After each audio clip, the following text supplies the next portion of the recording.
E se a luz pudesse se olhar no espelho, será que ela veria a si mesma ou apenas ficaria piscando, meio constrangida, como aquele aluno que é chamado para ler em voz alta sem ter preparado o texto? Pois é, começamos por aqui, com uma pergunta besta, aparentemente inútil, mas que, por algum motivo obscuro, pode nos levar a uma das maiores discussões da ciência. Afinal, o que é a luz? Não responda ainda. Porque se você disser, é aquilo que sai da lâmpada, parabéns, você acabou de responder como a versão humana de um interruptor. A luz é um daqueles conceitos que parecem tão óbvios que a gente quase sente vergonha de admitir que não entende direito. É como a lição de casa de matemática. Todo mundo finge que entendeu, mas na hora de explicar, dá um branco generalizado. E antes que você pense em sair do vídeo, fica o aviso. Essa aula vai ser longa. Longa do tipo: se a luz viaja a 300 mil quilômetros por segundo, ela já teria dado 7 voltas na Terra enquanto você ainda está preso nessa primeira explicação. Então, se você ainda não dormiu, talvez queira se inscrever no canal, comentar alguma coisa inútil e curtir esse vídeo, ou não. Eu mesmo não garanto que vá valer a pena. Imagine a cena. Você está sentado em uma sala de aula com paredes bege descascadas, uma lousa cheia de rabiscos que parecem hieróglifos e um professor que insiste em escrever velocidade da luz em letras enormes, como se fosse cair na prova final. A janela deixa entrar um sol incômodo, aquele que parece brilhar só para atrapalhar, e o ventilador gira tão devagar que dá a impressão de que está tentando competir com a velocidade da luz, e perdendo, obviamente. Esse é o cenário perfeito para falarmos sobre algo que parece simples, mas que tem a capacidade impressionante de bagunçar a mente de qualquer pessoa. Porque a luz, meus caros, é um fenômeno ingrato. Ela está em todo lugar, iluminando nossas vidas, permitindo que você veja este vídeo. E, ao mesmo tempo, é uma das coisas mais difíceis de definir com precisão. Você pode chamá-la de onda, de partícula, de radiação eletromagnética, de sinal de Wi-Fi cósmico, de laser de festa infantil, tanto faz. Cada definição vai estar certa e errada ao mesmo tempo, o que é basicamente a forma como a física gosta de se divertir às custas da sua sanidade. Mas calma, não vamos nos adiantar, porque introduções, como você sabe, precisam enrolar. É regra. A luz está aqui desde o Big Bang, e se ela não tem pressa, por que a gente teria? Vamos começar com o mais óbvio. Você só está vendo este vídeo porque fótons, pequenas partículas de luz, estão viajando do seu dispositivo até os seus olhos. Ou melhor, não exatamente viajando, porque viajar implica pegar estrada, parar em posto de gasolina e comprar uma coxinha suspeita. Os fótons não fazem nada disso. Eles simplesmente existem em movimento. A luz não precisa de trilhos, de cabos ou de bateria. Ela simplesmente se espalha como aquele boato da escola que em menos de 20 minutos já chegou na diretoria. E, no entanto, a luz não enxerga nada. Apesar do título desse vídeo, a luz não vê absolutamente coisa alguma. Quem vê somos nós, ou melhor, nossos olhos, que têm a audácia de interpretar essa bagunça eletromagnética como imagens. Ou seja, a luz é como aquele colega que faz o trabalho inteiro do grupo, mas deixa que os outros recebam a nota. Ela faz todo o esforço, e a gente leva o crédito dizendo: nossa, que visão linda desse pôr do sol. Agora veja só, mesmo assim, apesar de estar constantemente diante dos nossos olhos, literalmente, a luz continua misteriosa. Ela não faz barulho, não tem cheiro, não tem textura. É invisível na sua própria essência. Só a percebemos porque interage com a matéria. É como aquele aluno quieto no fundo da sala que nunca fala nada, mas, quando decide abrir a boca, solta uma frase tão enigmática que todo mundo se pergunta se ele não é um gênio disfarçado. E aí você pensa, tudo bem, se a luz é tão importante assim, então deve ser fácil estudá-la, não é? Engano seu. Os cientistas passaram séculos brigando sobre o que ela realmente era. Para alguns, era onda, como as ondulações de uma piscina depois que você joga uma pedra. Para outros, era partícula, como pequenas bolinhas invisíveis viajando em linha reta. No fundo, parece que a luz se diverte com essa confusão. É como se dissesse: quer me entender? pois eu vou ser duas coisas ao mesmo tempo e vocês que se virem para escrever livros de física com isso. Claro, aqui estamos só na introdução. E introduções têm essa mania de jogar perguntas e deixar respostas para depois, como se fossem trailers de filmes que nunca estreiam. Mas isso também é útil. Assim você continua ouvindo, mesmo sem saber se vai encontrar algum sentido no meio do caminho. E, falando em caminho, você já parou para pensar que a luz que chega até os seus olhos agora pode ter partido de uma estrela há milhares ou milhões de anos? Isso significa que, tecnicamente, quando olhamos para o céu, não estamos vendo o presente, estamos vendo o passado. É como assistir a um filme antigo sem perceber, achando que é lançamento. O universo, nesse sentido, é como aquele professor que insiste em passar fitas VHS em sala de aula, sempre atrasado em algumas décadas. Agora, para dar uma sensação de seriedade a essa enrolação, vamos colocar uma informação numérica que não serve para nada agora, mas vai parecer importante. A velocidade da luz é de 300 mil quilômetros por segundo, escrito por extenso, porque aqui a gente não usa notação científica simplificada. Imagine só, 300 mil quilômetros. Isso significa que, em um segundo, a luz poderia dar aproximadamente 7 voltas e meia ao redor da Terra. Sim, 7,5.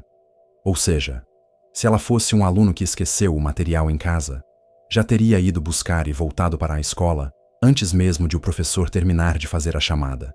E mesmo assim, mesmo com toda essa velocidade absurda, quando a luz se depara com conceitos humanos como burocracia, formulários ou reuniões de condomínio, ela simplesmente para. Não porque a física manda, mas porque até a luz sabe quando desistir. Se você está começando a achar que nada disso tem um fio condutor, ótimo. É sinal de que estamos no clima certo.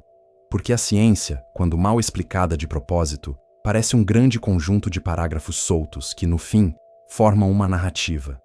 E é exatamente isso que vamos fazer. A luz é simples e impossível ao mesmo tempo. É visível e invisível. É onda e partícula. É o que você usa para acender a cozinha à noite, mas também o que define os limites do universo observável. Em outras palavras, é basicamente a versão cósmica daquele colega de classe que quer fazer tudo. Participa da banda da escola, do grêmio estudantil, joga futebol, pinta quadros, mas ninguém entende como ele arruma tempo para existir. E se tudo isso parece um exagero, bom, prepare-se, porque o que falamos até agora foi apenas a superfície, e se a luz tem algo de especial, é justamente isso: iluminar a superfície e, ao mesmo tempo, esconder os mistérios que estão além. E agora, antes que você ache que já entendeu alguma coisa, eu preciso confessar: não, ainda não começamos de verdade. Isso foi apenas a introdução de uma introdução. Porque, afinal, será que a luz é realmente aquilo que a gente pensa que ela é? Ou será apenas mais uma daquelas invenções complicadas que a humanidade criou para se sentir inteligente? A luz, aparentemente, é uma coisa óbvia. Você acende o interruptor. Pronto. A sala fica iluminada. Mas aí vem a física, com sua mania irritante de transformar coisas óbvias em pesadelos conceituais. Porque o que é luz, em termos científicos, não é nada parecido com a resposta que você usaria em uma prova de ciências da 5ª série. E acredite, se você já suou para decorar a tabela periódica, nem imagina o que é tentar decorar a definição exata de luz. Tecnicamente, a luz é uma radiação eletromagnética. Agora, repita isso em voz alta, como se estivesse tentando parecer inteligente em um jantar de família. A luz é uma radiação eletromagnética. Pronto, ninguém vai perguntar mais nada, porque todos terão desistido da conversa. Mas não se engane. Isso não significa que a frase seja clara. Muito pelo contrário. Dizer que a luz é uma radiação eletromagnética é como dizer que a pizza é um aglomerado de carboidratos, lipídios e proteínas em formato circular. Está certo, mas não ajuda ninguém a imaginar o cheiro do queijo derretendo. Quando os físicos falam de radiação eletromagnética, estão basicamente falando de campos elétricos e magnéticos que oscilam no espaço, como duas crianças hiperativas que se revezam num balanço. Um sobe, o outro desce, mas sempre juntos. A diferença é que essas oscilações se movem a uma velocidade absurda, 300 mil quilômetros por segundo, escrito por extenso para não parecer menos assustador. E dentro desse grande guarda-chuva da radiação eletromagnética, a luz visível é apenas uma pequena faixa, uma lasquinha minúscula que os nossos olhos conseguiram evoluir para perceber. É quase humilhante, se você parar para pensar. O universo está repleto de ondas de rádio, micro-ondas, raios infravermelhos, ultravioletas, raios X e até raios gama. Mas nós, com toda a nossa arrogância de espécie pensante, só conseguimos enxergar um intervalo ridiculamente estreito entre aproximadamente 400 e 700 nanômetros de comprimento de onda. Sim, nanômetros. Ou seja, 1/1000º de metro. Tente imaginar 1 metro dividido em 1 bilhão de partes iguais. Agora perceba que essa frase não ajuda em nada, porque ninguém consegue imaginar isso. Ainda assim, o fato é, a luz que você vê não é a luz que existe. Você só tem acesso a uma fração patética dela, como se fosse um aluno que estudou apenas 2 páginas de um livro de 800 e ainda assim espera tirar 10 na prova. E, para piorar, mesmo dentro dessa definição básica, a luz insiste em ser confusa. Dependendo do contexto, você pode descrevê-la como onda ou como partícula. O nome chique para a partícula de luz é fóton. E aqui vem a primeira ironia. Chamar de partícula dá a impressão de que o fóton é uma bolinha sólida, tipo uma bolinha de gude cósmica. Mas na prática, o fóton não tem massa, não tem tamanho definido e não fica quieto. É mais como uma fofoca. Você não pode pegá-la na mão, mas ela se espalha com uma eficiência absurda. E, como se não bastasse, os fótons são também pacotes de energia. Isso significa que cada cor que você enxerga está relacionada com a quantidade de energia que esses pacotinhos carregam. O vermelho tem menos energia, o azul tem mais, e por aí vai. É quase como um boletim escolar. Cada cor tem sua própria nota de desempenho. O problema é que, nesse boletim, não existe recuperação. Se o fóton nasceu vermelho, não vai virar azul no meio do caminho. Agora, você pode estar pensando, tá, então, luz é onda e é partícula, certo? Errado. Ou melhor, certo. Ou, ainda melhor, depende. Porque a luz não gosta de se comprometer. Em alguns experimentos, ela se comporta como uma onda, interferindo e se sobrepondo, como as ondas que você vê quando joga 2 pedras em um lago. Em outros, age como uma partícula, colidindo e transferindo energia em pacotes discretos. É como aquele colega que muda de opinião conforme a plateia. No grupo dos nerds, fala de quadrinhos. No grupo dos atletas, fala de futebol. Você nunca sabe exatamente quem ele é. E aqui chegamos a uma das partes mais irritantes da física. A luz não escolhe ser onda ou partícula. Ela simplesmente existe de uma forma que não cabe na nossa linguagem. Quando a gente força a barra e tenta enquadrá-la em uma dessas categorias, é como tentar explicar para a sua avó o que é o Wi-Fi. Não importa quanto você se esforce, no fim, ela vai continuar achando que é uma antena invisível que passa pelo ar.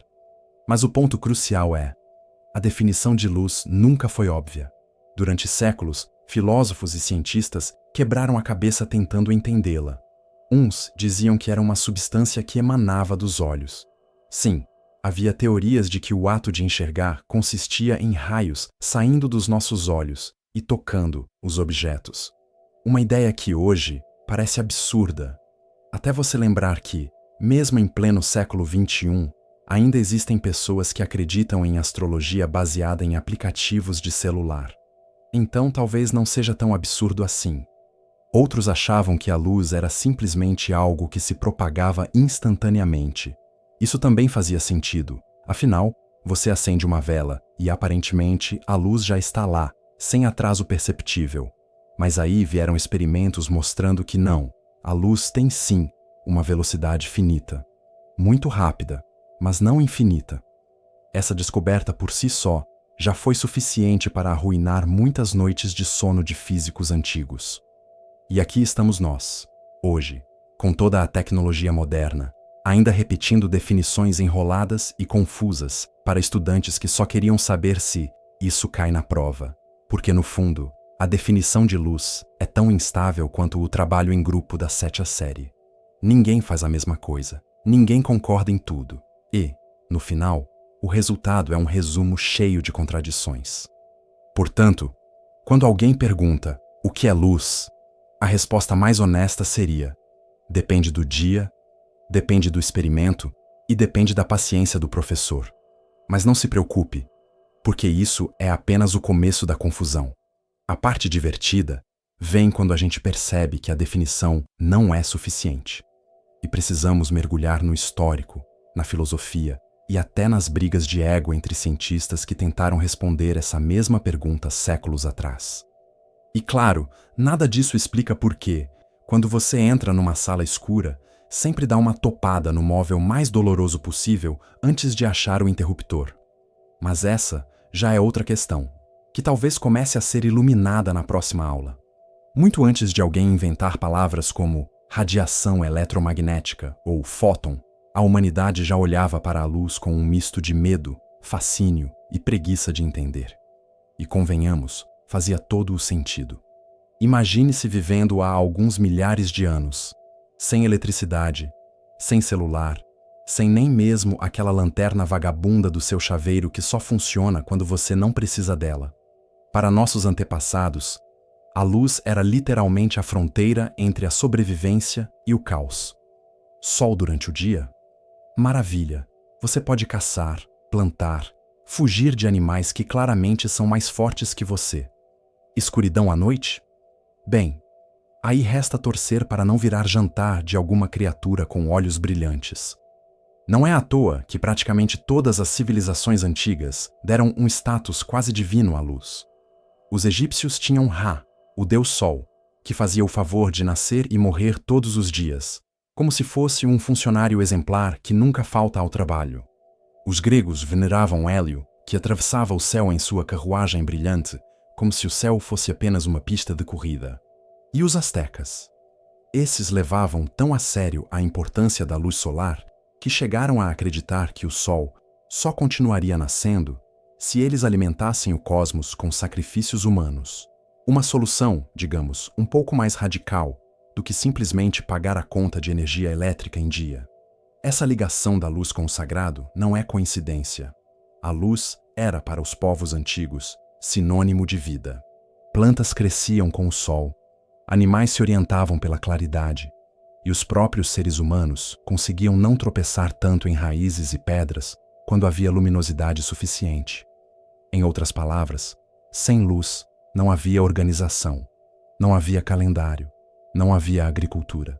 Era como tentar estudar para a prova de física sem nunca ter aberto o livro. Pura escuridão. Mas, além da dimensão divina, havia a dimensão prática. Antes da eletricidade, a única forma de produzir luz artificial era, bem, tacar fogo em alguma coisa. Tochas, fogueiras, lamparinas com óleo, velas.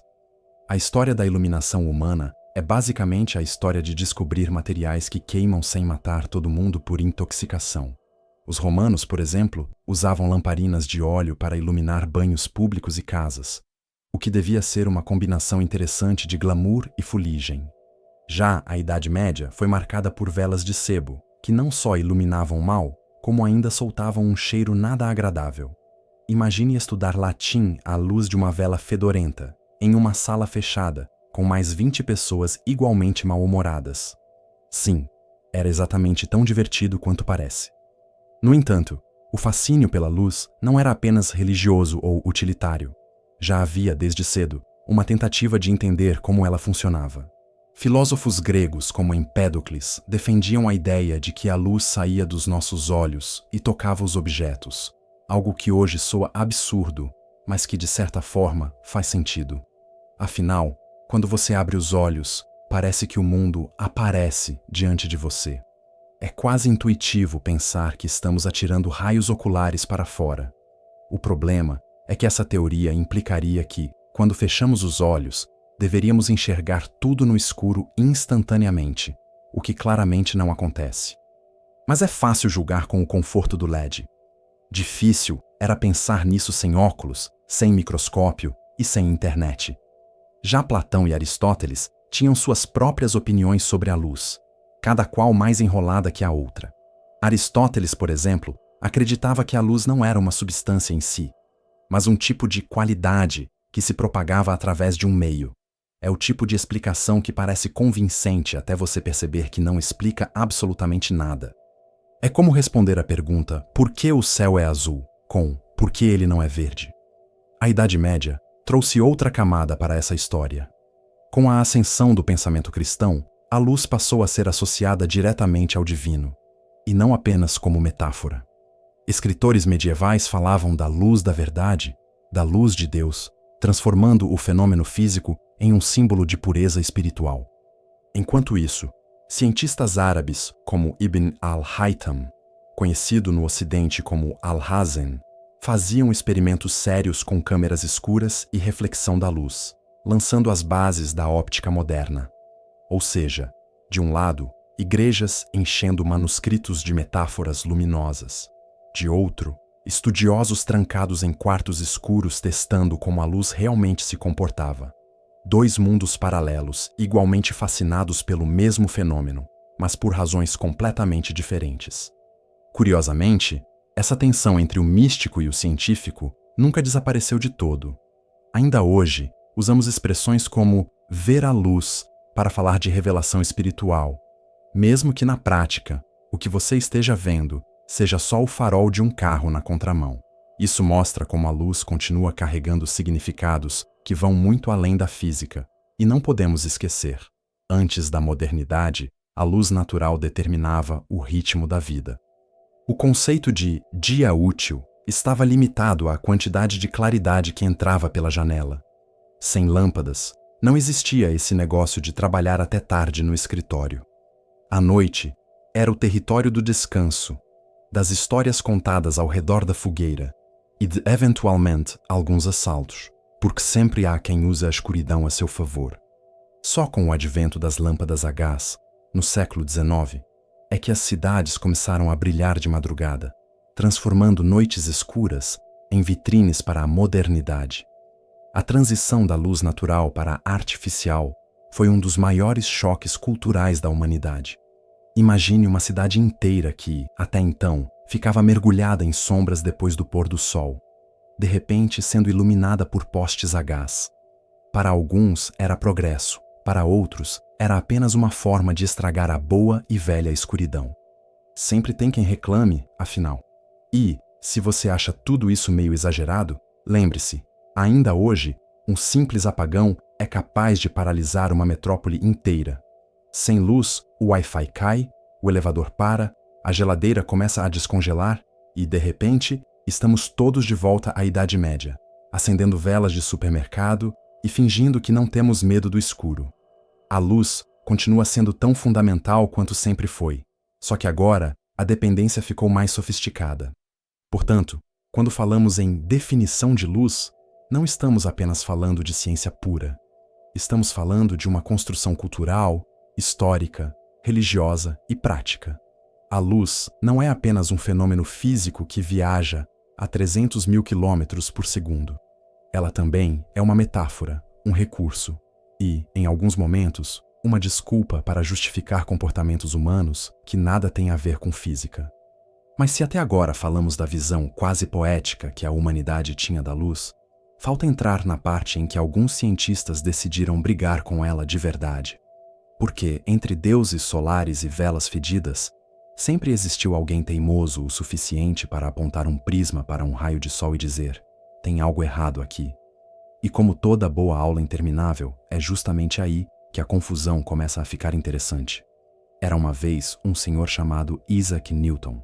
E, como em toda boa história escolar, ele não aparece aqui por acaso. Newton não só inventou praticamente metade da física clássica, e talvez também a outra metade, só que com nomes diferentes, como também resolveu se meter no estudo da luz. Porque, aparentemente, não era suficiente para ele descobrir as leis do movimento, a gravitação universal, e ainda ter tempo para brigar com outros cientistas. Não, Newton também queria entender por que a luz fazia as coisas parecerem coloridas. E, claro, como todo gênio, ele arrumou uma confusão monumental no processo. O episódio mais famoso, que até hoje decora os livros didáticos, envolve um prisma. Newton pegou um feixe de luz solar, fez passar pelo vidro e observou a decomposição em um arco-íris completo. Enquanto a maioria das pessoas veria nisso apenas um efeito bonitinho, algo digno de virar papel de parede no computador, Newton decidiu que isso era a prova de que a luz branca era composta de várias cores. Cada cor, segundo ele, correspondia a um tipo específico de raio, refratado de maneira diferente pelo prisma. Essa ideia, simples hoje, foi revolucionária na época. Até então, muitos acreditavam que a luz era pura e imutável, e que as cores apareciam apenas como resultado de interações com os objetos. Para Newton, não. As cores já estavam dentro da luz, como se fosse um pacote surpresa. Acender uma vela, portanto, seria o equivalente a abrir uma caixa de lápis de cor cósmica. Mas nem tudo eram flores. Ao defender sua teoria, Newton arrumou briga com Robert Hooke, outro cientista de personalidade nada fácil. Hooke acreditava que a luz era uma onda e que Newton estava interpretando tudo errado. E como toda discussão acadêmica, essa não terminou de forma madura, com um acordo respeitoso. Terminou em uma disputa de egos, recheada de insultos e pequenas vinganças intelectuais. Newton chegou a publicar livros de óptica em que, convenientemente, esquecia de mencionar o trabalho de Hooke. E Hooke, por sua vez, fazia questão de criticar Newton em qualquer oportunidade. Era, basicamente, uma versão científica do grupo da sétima série, brigando para ver quem coloca o nome primeiro no trabalho em grupo. Esse conflito não era só pessoal, mas também conceitual. Newton insistia na ideia corpuscular da luz, ou seja, a luz como um feixe de partículas que viaja em linha reta, bate e reflete. Hooke defendia que a luz era uma onda, capaz de se propagar por um meio e gerar padrões de interferência. O problema é que os experimentos da época não eram sofisticados o suficiente para dar uma resposta definitiva. Assim, a humanidade ficou com duas explicações igualmente plausíveis e mutuamente irritantes. A visão de Newton, no entanto, ganhou força porque se ajustava melhor a fenômenos como reflexão e refração. Para ele, quando um raio de luz passa de um meio para outro, digamos, do ar para a água, a partícula simplesmente muda de direção, como se fosse um carrinho de brinquedo deslizando em pisos diferentes. Já a teoria ondulatória explicava melhor os fenômenos de difração e interferência, mas, como essas observações não eram tão comuns, acabaram ficando em segundo plano por um tempo.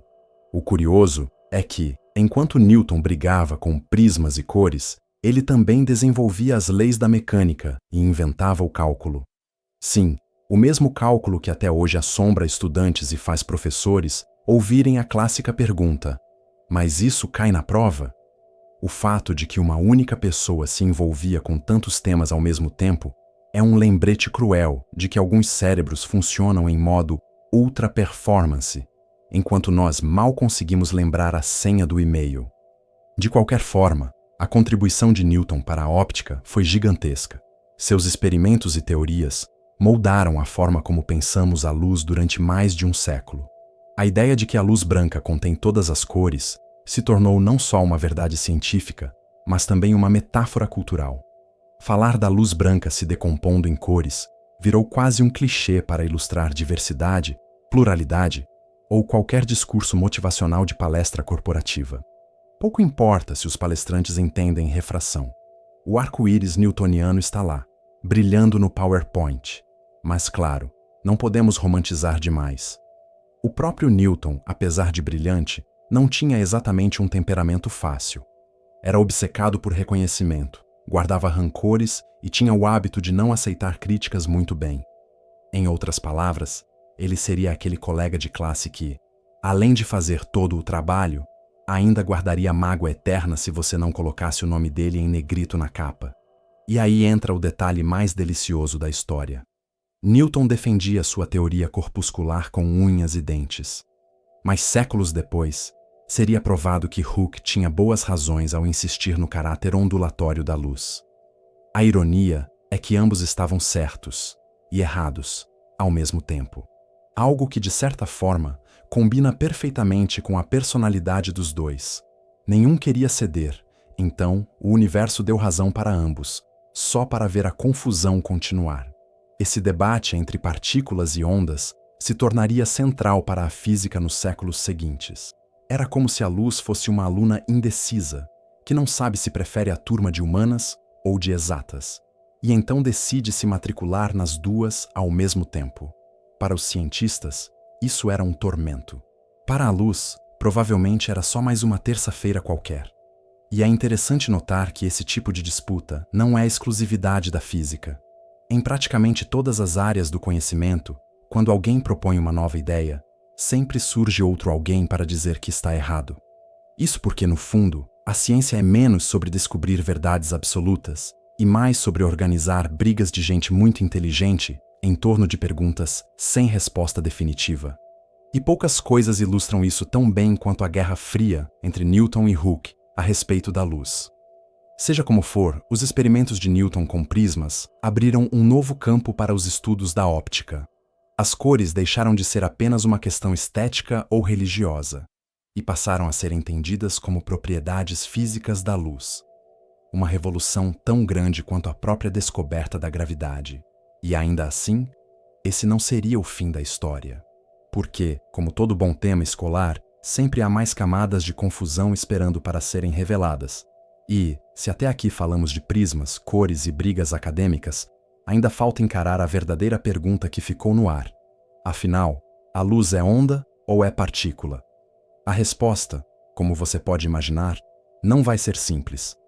Se a luz já era complicada na época de Newton e Hooke, as coisas só ficaram piores quando outros cientistas resolveram se meter no assunto. Porque, aparentemente, nada em ciência pode ficar quieto por muito tempo.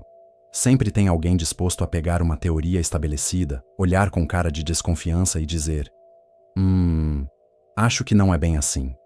E claro, com a luz não foi diferente. Thomas Young, por exemplo, foi um desses personagens que decidem complicar a vida dos outros. Em 1801, ele realizou o famoso experimento da fenda dupla, aquele em que um feixe de luz passa por duas aberturas paralelas e forma um padrão de interferência numa tela. Traduzindo para termos menos técnicos, em vez de formar apenas duas manchas de luz, como você esperaria se fossem partículas batendo no fundo, o experimento produziu várias franjas claras e escuras, como se fosse um mini arco-íris sem graça, mas infinitamente mais perturbador. Esse resultado só fazia sentido se a luz fosse uma onda. Imagine jogar duas pedras num lago ao mesmo tempo. As ondas se espalham, se encontram, se sobrepõem. Em alguns pontos, elas se reforçam, em outros, se cancelam. Pois bem, a luz fez exatamente isso. E de repente, a teoria corpuscular de Newton parecia menos sólida do que uma escada feita de gelatina.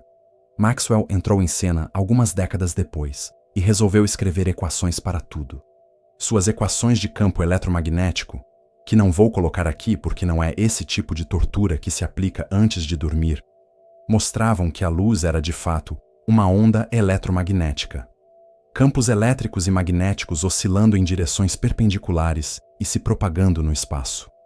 É o tipo de explicação que, na prática, ninguém visualiza direito, mas que todo mundo repete como se fosse óbvia, só para não parecer burro.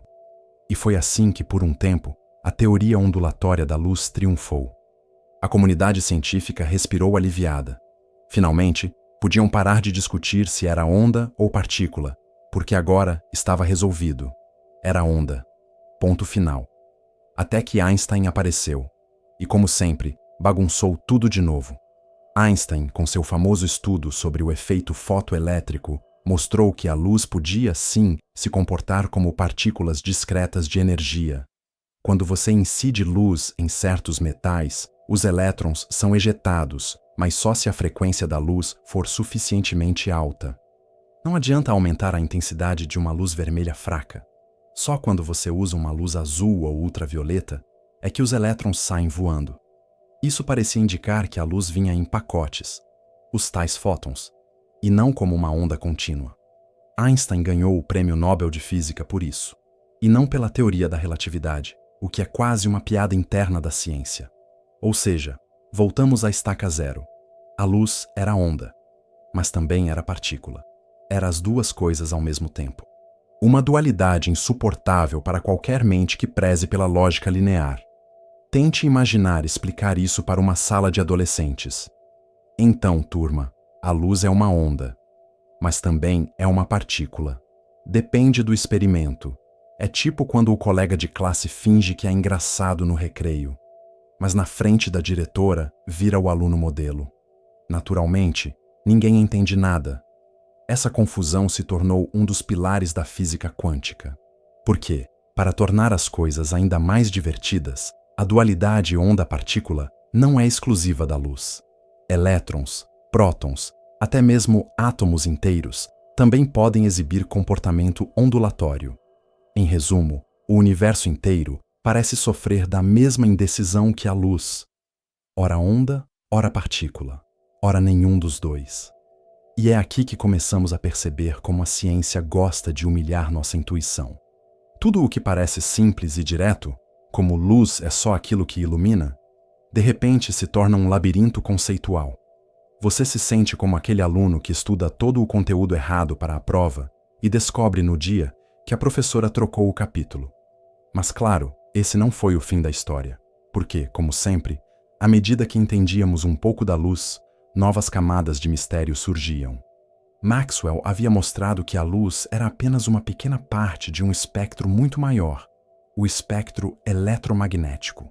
O que chamamos de luz visível é apenas a pontinha de um iceberg imenso, cheio de radiações invisíveis, algumas que cozinham seu jantar e outras que poderiam fritar você inteiro sem dó. Então, se até aqui falamos de brigas, prismas, ondas e partículas, talvez seja a hora de perguntar: o que acontece quando a luz não é visível? Quando falamos em luz, quase sempre estamos pensando naquela fração minúscula do espectro que os nossos olhos conseguem detectar. O famoso arco-íris, que vai do vermelho ao violeta, é bonito, poético e útil para decorar propagandas de refrigerante, mas representa uma fatia humilhantemente pequena de toda a radiação eletromagnética. É como achar que conhece uma biblioteca inteira só porque folheou a página de agradecimentos de um único livro. O espectro eletromagnético é um banquete imenso, mas nós ficamos restritos à salada. A luz visível ocupa comprimentos de onda entre aproximadamente 400 e 700 nanômetros. Lembre-se, 1 nanômetro é 1 bilionésimo de metro. Sim, 1 bilionésimo. É aquele tipo de número que os professores de física dizem com naturalidade, mas que na prática só serve para fazer alunos desistirem do curso no segundo semestre. Mas e o que existe além disso? A resposta é: praticamente todo o resto.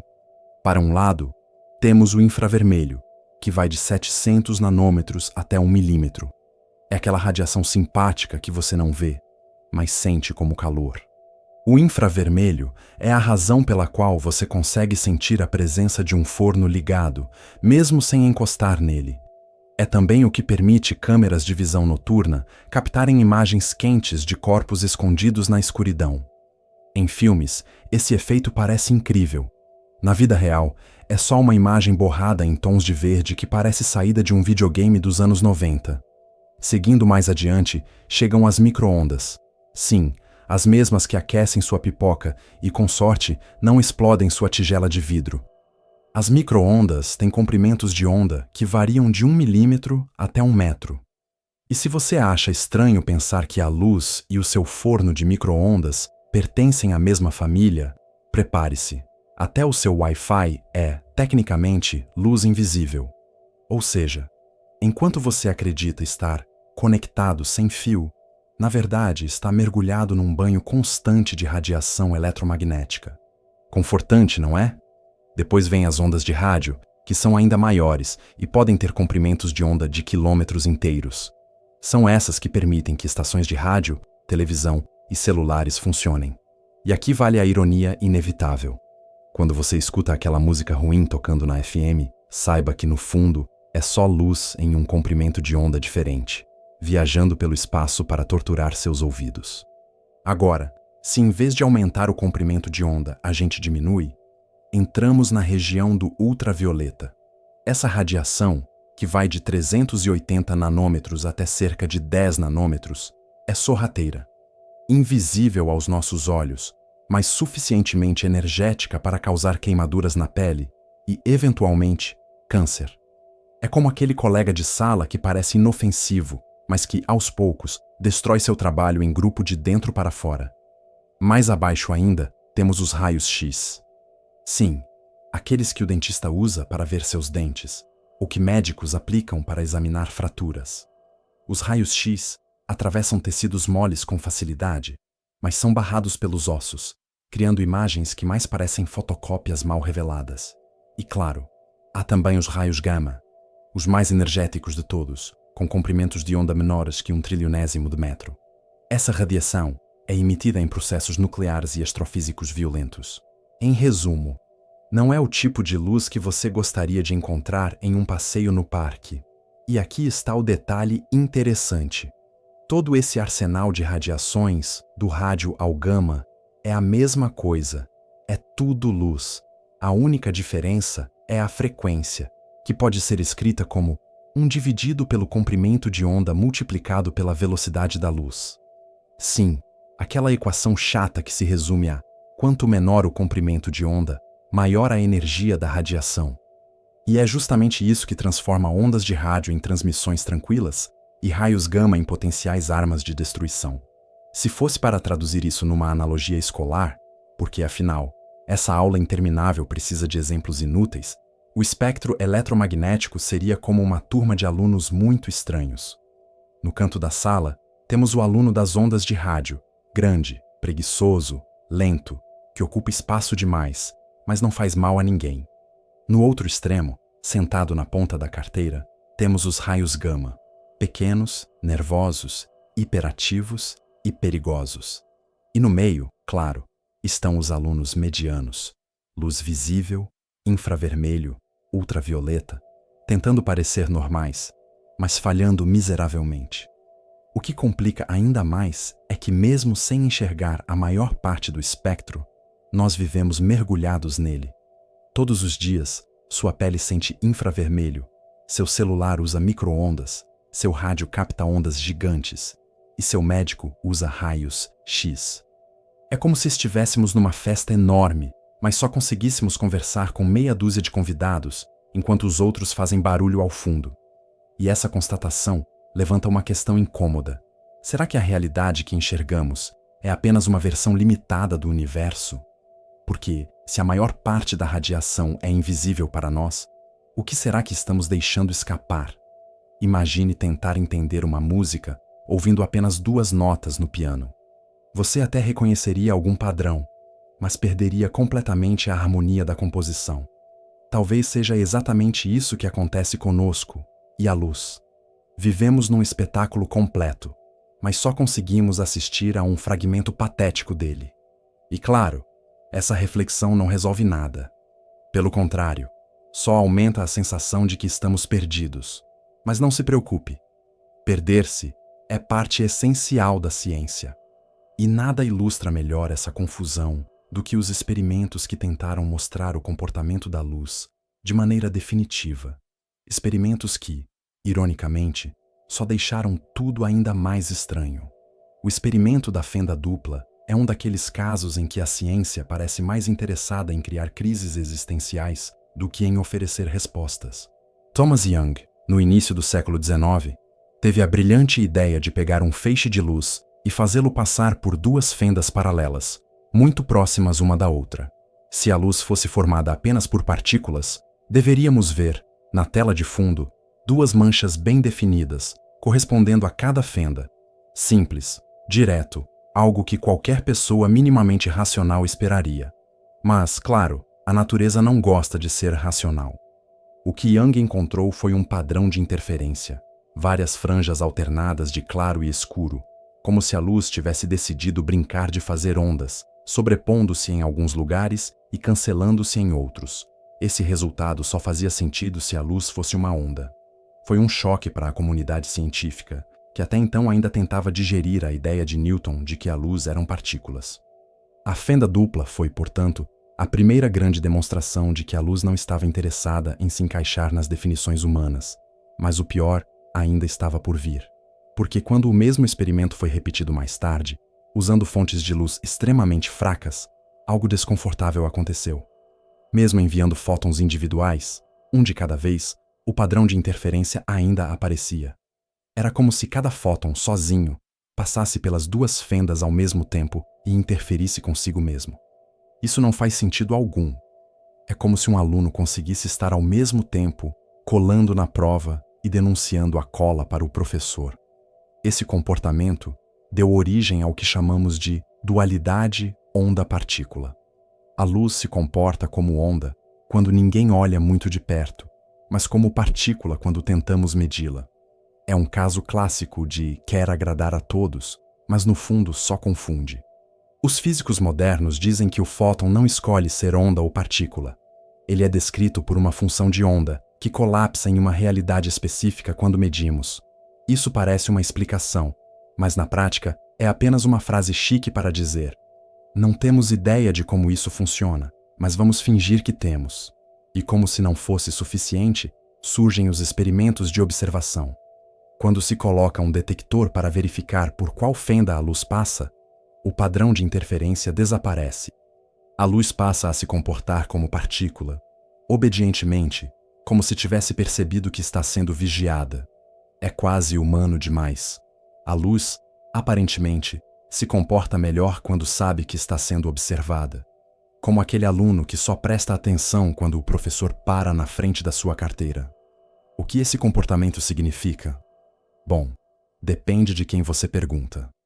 Alguns físicos defendem que isso é simplesmente uma manifestação da mecânica quântica, que não deve ser interpretada em termos de trajetória.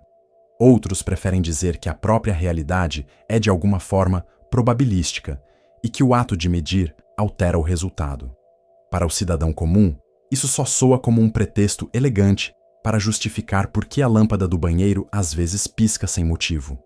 A fenda dupla também gerou debates intermináveis sobre o papel do observador na física. Será que a consciência humana, de algum modo, influencia o resultado dos experimentos? É uma hipótese que muitos cientistas rejeitam, mas que inevitavelmente atrai filósofos, místicos e até roteiristas de filmes de ficção científica. É sempre mais atraente imaginar que o universo reage ao nosso olhar do que admitir que simplesmente não entendemos nada. Mas o drama não para aí. A fenda dupla já foi realizada com elétrons, prótons e até moléculas inteiras. E, incrivelmente, os resultados são os mesmos. Mesmo partículas massivas apresentam padrões de interferência quando não são observadas. Isso significa que, em princípio, qualquer coisa pode exibir comportamento ondulatório, até você, sentado ouvindo essa explicação. Sim, tecnicamente, você também tem uma função de onda associada à sua existência. A diferença é que o comprimento de onda correspondente é tão ridiculamente pequeno que ninguém vai montar um experimento para comprovar isso. Esse detalhe é fascinante e perturbador ao mesmo tempo. O universo inteiro parece operar segundo essas regras quânticas estranhas, mas nós só percebemos a estranheza quando lidamos com entidades pequenas como fótons ou elétrons. É como aquela regra não escrita da escola. Todos sabem que existe. Todos são afetados por ela, mas só fica evidente nos casos mais extremos, como quando alguém decide levar um cachorro para a sala de aula. E tudo isso nos deixa em um beco sem saída. A luz insiste em se comportar como onda e partícula, às vezes ao mesmo tempo, às vezes só quando quer. O observador parece influenciar os resultados, mas ninguém sabe exatamente por quê. As explicações matemáticas funcionam, mas o entendimento intuitivo continua escorregando pelos dedos como sabão molhado. A ironia é que esse experimento, aparentemente simples, feito com fendas e luz, acabou se tornando um dos maiores símbolos da confusão quântica. Uma confusão que não é passageira, mas estrutural. Os cientistas não apenas não têm respostas definitivas, como desconfiam que talvez as respostas nem existam da forma que gostaríamos. E aqui estamos nós, tentando acompanhar essa narrativa, como alunos que fingem anotar no caderno, enquanto, na verdade, estão desenhando figuras no canto da página. Porque, no fim das contas, por mais que a gente explique, a sensação que fica é de que a luz está rindo da nossa tentativa de compreendê-la. E já que falamos em fendas, fótons indecisos e observadores que estragam tudo, talvez seja o momento de encarar outro enigma: a velocidade absurda com que a luz percorre o universo. Porque se ela já é confusa em sua natureza, pelo menos em sua rapidez, não deixa margem para dúvidas. Ou deixa? A velocidade da luz é um daqueles números que parecem saídos de uma aposta entre físicos. Vamos inventar algo tão absurdo que ninguém vai questionar. 300 mil quilômetros por segundo. Sim, por segundo. Isso significa que, em um piscar de olhos, literalmente, porque um piscar dura cerca de 1/10 de segundo, a luz já percorreu 30 mil quilômetros, ou seja, a distância aproximada de dar quase uma volta inteira na Terra. Em outras palavras, enquanto você ainda está tentando entender essa frase, a luz já deu voltas o suficiente para enjoar. Mas o mais engraçado é que nem sempre se soube disso. Durante muito tempo, acreditava-se que a luz se propagava instantaneamente, sem atraso. Afinal, quando você acende uma vela, a sala fica iluminada de imediato, sem esperar alguns segundos, como se fosse uma conexão de escada. Essa impressão enganosa manteve filósofos e cientistas satisfeitos durante séculos. Era mais simples acreditar na velocidade infinita. E, convenhamos, simplicidade é tentadora, especialmente quando não há provas contra. Foi só no século XVII que começaram a aparecer experimentos mais sérios. Ole Hammer, um astrônomo dinamarquês, fez observações das luas de Júpiter e percebeu que os eclipses dessas luas ocorriam com atrasos variáveis, dependendo da posição da Terra em sua órbita. Ele concluiu que a luz não era instantânea. Ela levava tempo para percorrer a distância entre Júpiter e a Terra. Estimou a velocidade em cerca de 225 mil quilômetros por segundo. Um pouco abaixo do valor atual, mas, considerando que ele estava usando telescópios primitivos e cadernos de anotação que pareciam mais rabiscos de matemática de ensino médio, foi uma façanha impressionante. Mais tarde, outros cientistas refinaram essas medições. James Bradley, por exemplo, usou um fenômeno chamado aberração estelar, um desvio aparente da posição das estrelas causado pelo movimento da Terra, para calcular a velocidade da luz. Já no século XIX, experimentos em laboratório com espelhos giratórios e engrenagens confirmaram o valor de 300 mil quilômetros por segundo, ou seja, a humanidade finalmente tinha um número. Um número tão grande que até hoje parece mais uma piada cósmica do que uma realidade física. E aí veio Einstein, com sua teoria da relatividade, e decidiu transformar essa velocidade em lei universal. Segundo ele, nada pode viajar mais rápido que a luz no vácuo. Nada. Nem mesmo a fofoca mais maldosa da escola, que parece se espalhar na velocidade do pensamento, chega perto. A velocidade da luz tornou-se o limite de velocidade do universo, uma espécie de barreira cósmica intransponível. Essa ideia tem consequências bizarras. Quanto mais rápido um objeto se move, mais sua percepção do tempo se altera. Em termos técnicos, o tempo se dilata. Então, se você viajasse em uma nave próxima à velocidade da luz, envelheceria mais devagar em relação às pessoas que ficaram na Terra. É um conceito tão estranho que já virou até enredo de filmes de ficção científica. Todos eles tentando parecer profundos, mas na prática, apenas explorando a desculpa perfeita para justificar por que o protagonista volta mais jovem do que seus amigos. Outro detalhe curioso é que a luz é implacável. Ela viaja pelo espaço há bilhões de anos, atravessando distâncias inimagináveis, trazendo informações até nós. Quando olhamos para uma estrela distante, estamos enxergando a luz que partiu de lá há centenas, milhares ou milhões de anos. Ver o céu noturno é como abrir um álbum de fotos antigas, só que cósmico. Cada estrela é uma lembrança que pode já nem existir. Talvez a estrela que você admira tenha explodido há muito tempo, mas sua luz continua a caminho, enganando os nossos olhos. E, apesar disso tudo, ainda tentamos desafiar esse limite. Cientistas especulam sobre partículas hipotéticas chamadas táquions, que viajariam mais rápido que a luz, mas que nunca foram observadas. Outros falam sobre buracos de minhoca, dobras espaciais e truques quânticos. Tudo muito bonito na teoria, mas na prática, ainda estamos presos na velocidade máxima de 300 mil quilômetros por segundo. E para piorar, aqui na Terra, ficamos presos em engarrafamentos onde mal conseguimos alcançar 50 quilômetros por hora. É como viver num universo projetado para humilhar a nossa logística. E nem adianta pensar que um dia poderemos ultrapassar a luz. A relatividade mostra que, à medida que nos aproximamos dessa velocidade, nossa massa efetiva aumenta, exigindo energia infinita para chegar ao limite. Energia infinita, diga-se de passagem, é um conceito simpático de se escrever, mas absolutamente impossível de se conseguir. É como aquele professor que diz que basta estudar todo o conteúdo do semestre para passar na prova final.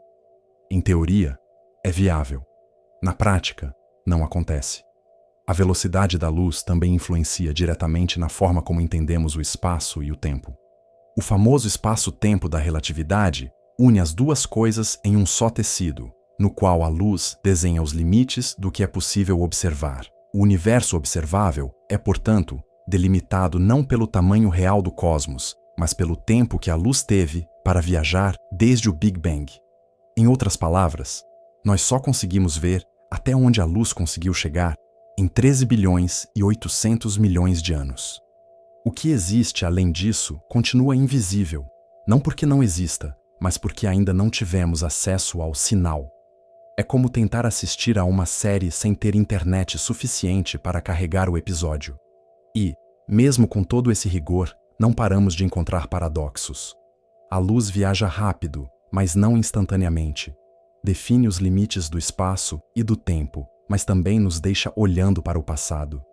É um lembrete constante de que o universo é muito mais vasto e complicado do que gostaríamos. Agora, se a luz é tão rápida, tão absoluta, tão intocável, resta uma pergunta incômoda. Será que ela também pode enganar? Porque se existe algo que a física gosta, é de mostrar que até as certezas mais sólidas são, no fundo, ilusões bem elaboradas.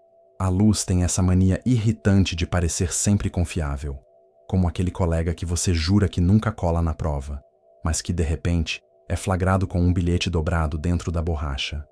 O fato é que a luz, mesmo sendo a coisa mais rápida do universo e, em teoria, absolutamente previsível, adora nos pregar peças.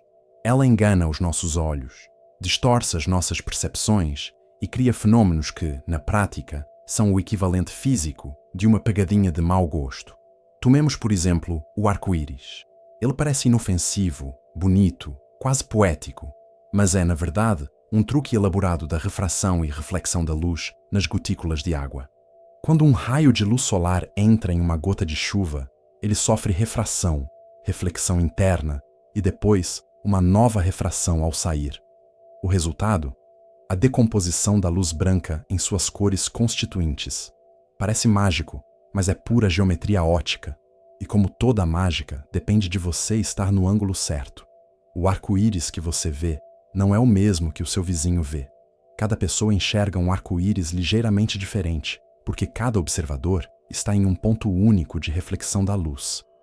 Ou seja, até mesmo aquele fenômeno que parece universal é, na prática, pessoal e intransferível, como senha de Wi-Fi. E não para por aí. Pense nas miragens. Você está no deserto, exausto, com sede, e vê à distância um lago brilhante, convidativo. Só que quando chega mais perto, descobre que era apenas uma ilusão. A luz, ao atravessar camadas de ar com diferentes temperaturas, se curva devido à variação do índice de refração. É a mesma lógica que faz um canudo parecer quebrado quando colocado dentro de um copo d'água.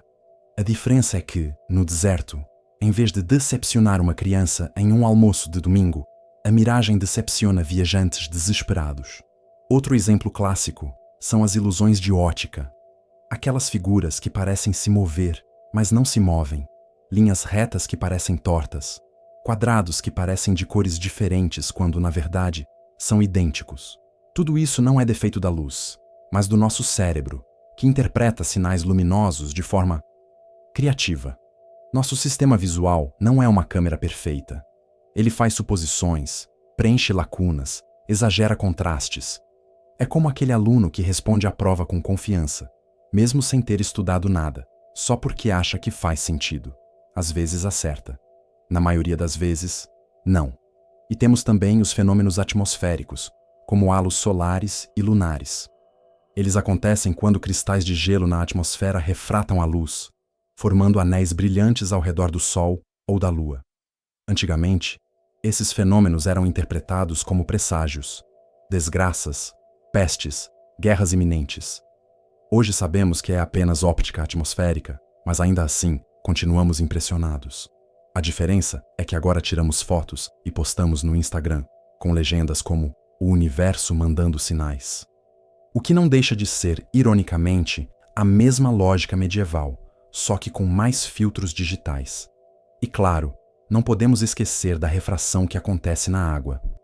Quando você olha para uma piscina, o fundo parece mais raso do que realmente é. A luz se curva ao passar da água para o ar, alterando a posição aparente dos objetos. Resultado: você pula, achando que vai dar pé, e de repente, descobre que está se afogando. A física não tem piedade. Mas talvez o exemplo mais perturbador de como a luz engana esteja nos fenômenos cósmicos. A chamada lente gravitacional, prevista pela relatividade de Einstein, mostra que a luz não viaja em linha reta quando passa perto de objetos massivos. A gravidade curva o espaço-tempo, e a luz simplesmente segue essa curvatura. O efeito é que vemos estrelas e galáxias em posições diferentes daquelas em que realmente estão. Em outras palavras, o próprio universo está constantemente aplicando filtros distorcidos na realidade. É como se vivêssemos dentro de um aplicativo de edição de imagens cósmico, só que sem a opção de desligar.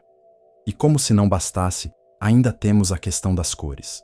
Quando vemos algo vermelho, não é porque o objeto tem a cor vermelha. Ele simplesmente absorve todos os outros comprimentos de onda e reflete apenas o vermelho. Ou seja, o que você vê não é a cor do objeto, mas a sobra daquilo que ele rejeitou. É quase uma metáfora existencial. Nós enxergamos apenas o que os objetos não quiseram ser. Em resumo, a luz engana porque ela não foi feita para agradar os nossos sentidos. Ela segue leis físicas, interage com a matéria, dobra, reflete, refrata, interfere. Nós é que interpretamos essa bagunça como se fosse uma realidade estável. A luz não mente. Ela só não se preocupa com a nossa expectativa de consistência.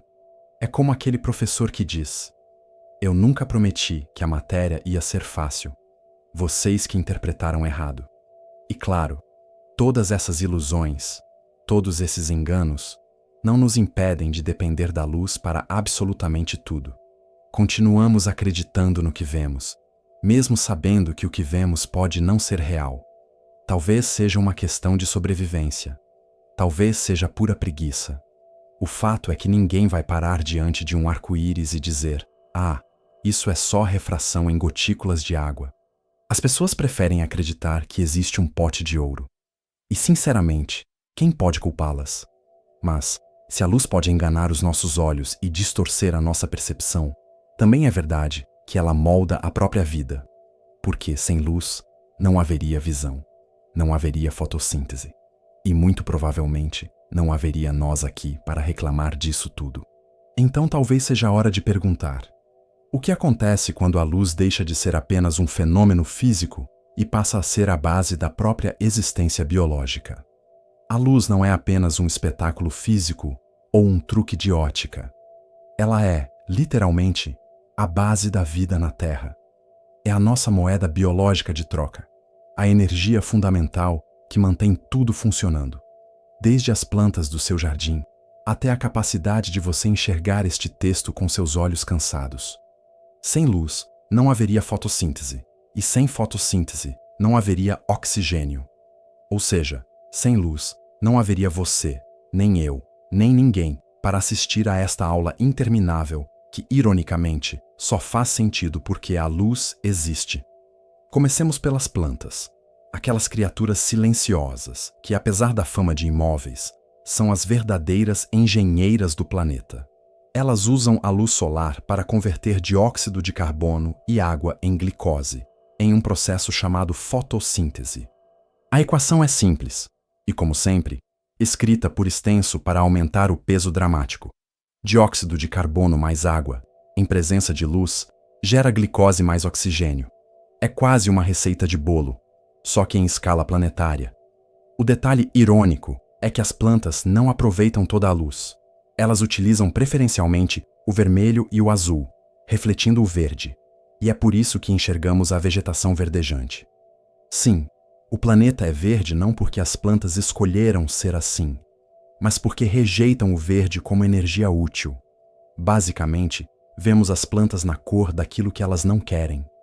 É como se você fosse avaliado na escola, não pelo que aprendeu, mas pelo que errou na prova.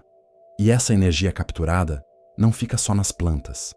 Ela entra na cadeia alimentar inteira.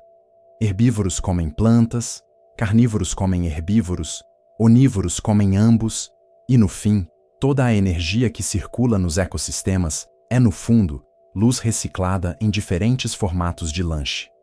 O bife que você comeu no almoço não passa de um pedaço de luz mal digerida que começou sua jornada num campo de grama. É quase poético, quase deprimente. Mas a luz não influencia apenas a nutrição. Ela molda também a percepção. Nossos olhos evoluíram especificamente para captar a faixa visível do espectro, justamente porque era a parte mais abundante emitida pelo Sol que chegava até nós sem ser bloqueada pela atmosfera.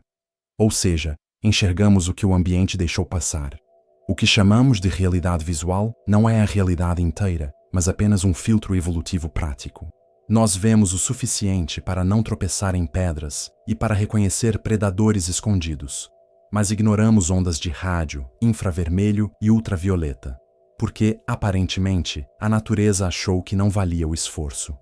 O sistema visual humano, aliás, é uma obra de engenharia improvisada. A retina, por exemplo, está virada de trás para frente, obrigando a luz a atravessar várias camadas de células antes de chegar aos fotorreceptores. É como se alguém tivesse montado um projetor de cinema do avesso e, mesmo assim, o resultado funcionasse, e ainda temos um ponto cego, onde o nervo óptico se conecta ao olho, que simplesmente não enxerga nada. Mas o cérebro, em sua generosidade criativa, preenche essa lacuna com informações inventadas. Em outras palavras, parte do que você vê todos os dias é pura ficção biológica. E não são só os humanos que vivem de luz. Muitos animais têm percepções diferentes, adaptadas às suas necessidades.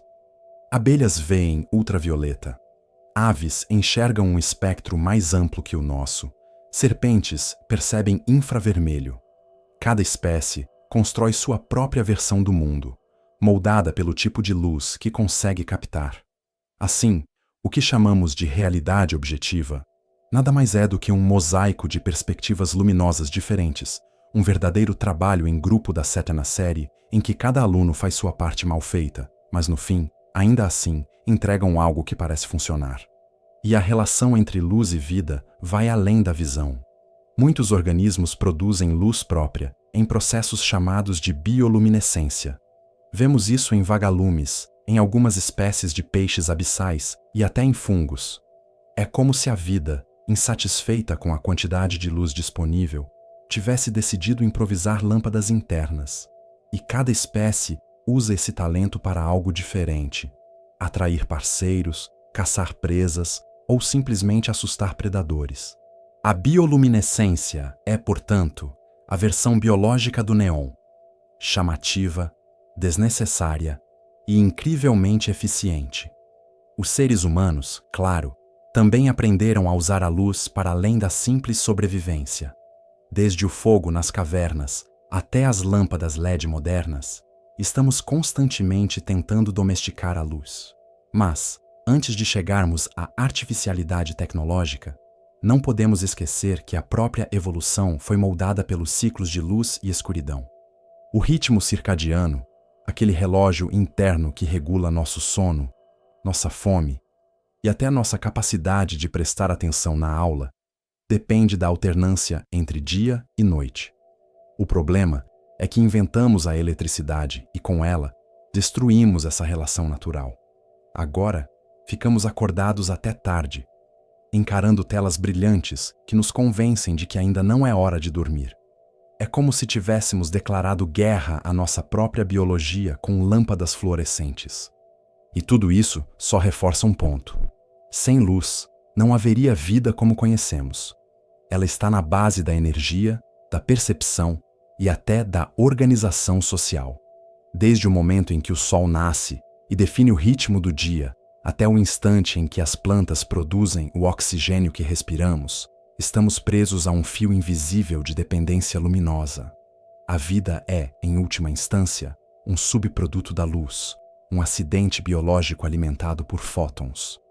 Mas, se já exploramos como a luz natural moldou plantas, animais e humanos, ainda resta discutir a parte em que nós, arrogantes como sempre, decidimos brincar de sol e inventar nossas próprias fontes artificiais de luz.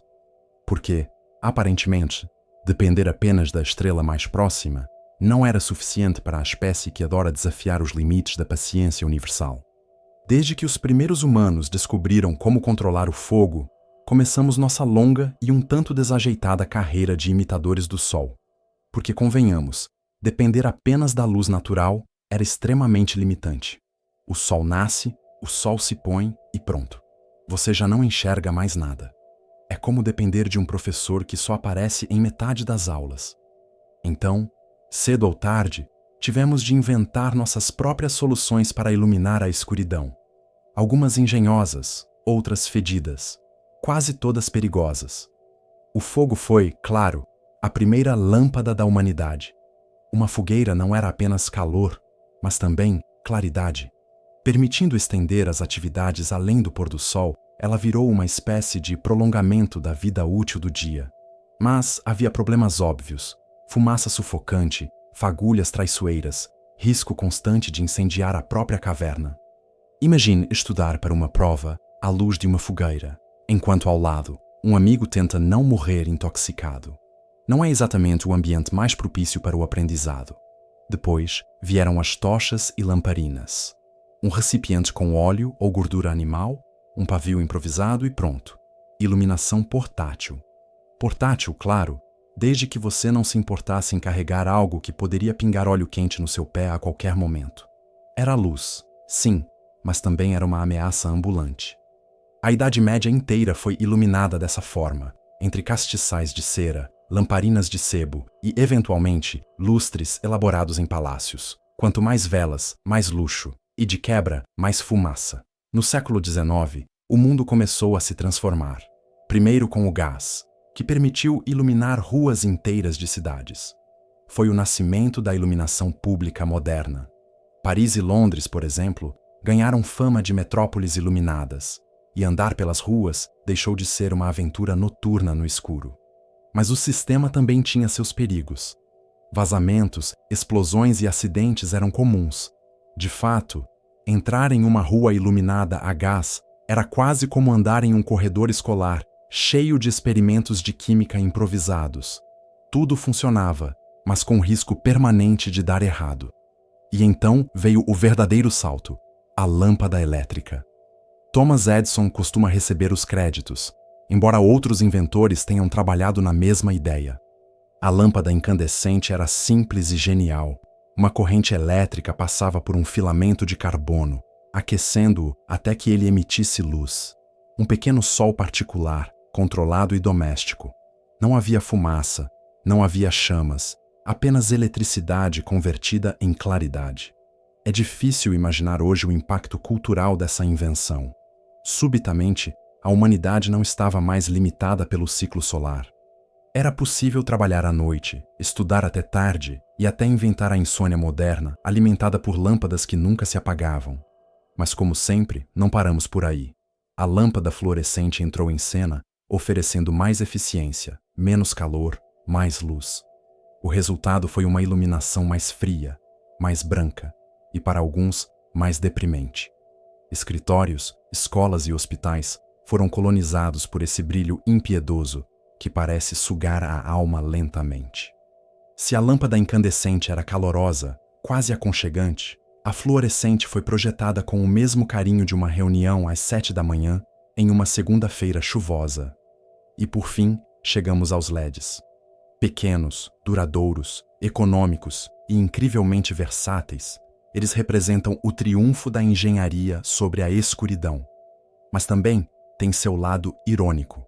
Ao mesmo tempo que resolvem problemas, criam novos. Com luz artificial disponível a qualquer hora e em qualquer lugar, perdemos a relação natural com a noite. Nossos relógios biológicos entraram em colapso, nosso sono foi sabotado e o céu noturno das cidades virou um borrão luminoso que esconde as estrelas. Em resumo, trocamos a escuridão pelo excesso de claridade. Um progresso que talvez seja apenas outra forma de confusão. E claro, não podemos esquecer os lasers, porque a humanidade não se contenta em apenas iluminar. Precisamos concentrar a luz até que ela seja capaz de cortar metal, fazer cirurgias delicadas ou projetar apresentações de PowerPoint dos anos 90. O laser é a prova definitiva de que somos obcecados por luz em todas as suas formas. Ele nasceu de pesquisas sérias em física quântica, mas rapidamente foi apropriado para shows de música e apontadores irritantes usados em salas de aula. Do fogo às lâmpadas LED, nossa história com a luz artificial é também a história de como tentamos domesticar o impossível. Criamos mini-sóis portáteis, regulamos sua intensidade, mudamos suas cores, instalamos sensores de presença. Tudo para afastar a escuridão que sempre nos acompanhou. Mas, como em qualquer bom drama humano, no processo criamos novas complicações. Poluição luminosa, insônia coletiva, dependência energética. É como se tivéssemos vencido o medo da escuridão apenas para descobrir que a claridade demais também pode ser assustadora. E é curioso pensar que, enquanto inventamos maneiras cada vez mais sofisticadas de iluminar nossas cidades, nunca deixamos de nos perguntar o que, afinal, a luz realmente é. Podemos usá-la para guiar aviões, para alimentar fibras óticas, para aquecer pipocas no micro-ondas. Mas, no fundo, a mesma dúvida de Newton, Hooke e Einstein continua pairando. Entendemos a luz ou apenas aprendemos a manipulá-la sem compreendê-la de verdade?